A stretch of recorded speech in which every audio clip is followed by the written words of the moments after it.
Nyawe Zonlo. Minore. Minore. Ao Bismillah. Cheikh Anta Diop nous disait, je cite, « Formez-vous, armez-vous de science jusqu'aux dents et arrachez votre patrimoine culturel. » Distingués invités, c'est avec une immense joie que nous vous accueillons aujourd'hui pour le lancement de la première édition de la journée socio-culturelle de la communauté togolaise dénommée Journée de l'UATM.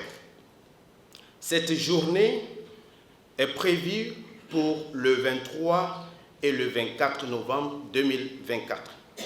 Je tiens à remercier chacun d'entre vous ici, car votre présence témoigne de l'importance que vous accordez à la culture et à l'échange. Dans un monde en constante mutation, la culture reste un pilier fondamental de notre identité et de notre cohésion sociale. C'est pourquoi nous avons voulu créer la journée de l'UATM, un espace dédié à la célébration de nos richesses socio-culturelles et à la mise en lumière de nos valeurs culturelles. Qu'est-ce qu'on appelle ici nos valeurs? Nous sommes tous africains. Quand on parle de valeurs, on parle du respect de l'autre. On parle de l'acceptation de l'autre. On parle surtout du travail. On parle de notre dignité. C'est ça l'Africain.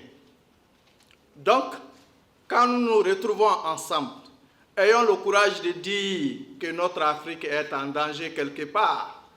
Parce que, vous le savez tous bien, nous sommes envahis par les réseaux sociaux où nous perdons totalement nos valeurs. Nous nous asseyons pour rire quand les valeurs sont en train de s'enfuir. Faisons très attention. Notre Afrique est belle, notre Afrique est riche, de par ses hommes de valeur.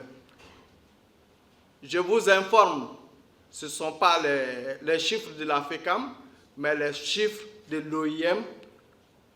82% de la migration africaine se passe en Afrique, entre Africains. C'est pour vous dire que nous devons être fiers de notre Afrique. Mais notre fierté ne doit pas nous amener à un laisser-aller. Notre fierté doit résider dans notre façon de voir les choses, dans notre combat pour notre indépendance. Parce que l'indépendance intellectuelle nous amène à nous autosuffire. Ça nous amène à gagner tous les combats. Ça nous amène à gagner tous les défis. Aujourd'hui, la communauté togolaise nous rend grâce en initiant une telle journée.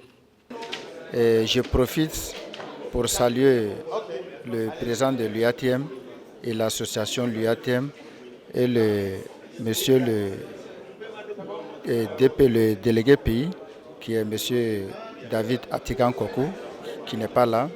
Et je les salue. Surtout ce qu'on a fait hier, le Djeliba AC qui a joué contre l'ASCO du Togo. Donc c'est Djeliba qui a gagné et c'est le Togo aussi qui a gagné. Et félicitations pour le Djeliba et courage pour le club d'ASCO. Au nom de la commune 5 et au nom de toutes les notabilités de Sabalibougou, nous sommes très honorés et très fiers aussi d'associer avec l'association togolais qui sont au Mali. Parce qu'ils ont choisi notre quartier. Ça, c'est un honneur. Mais je ne peux pas venir ici sans témoigner ou bien sans faire la salutation de la direction régionale de la promotion de la femme. Nous vous remercions de nous avoir invités au lancement de la semaine culturelle. Mais néanmoins, nous tenons au nom de Madame la directrice régionale de la promotion de la femme et de l'enfant, nous vous souhaitons une excellente semaine culturelle C'est pour vous dire aussi que vous pouvez compter sur la direction régionale de la promotion de la femme. À toutes circonstances, nous ferons acte de notre présence à tout moment.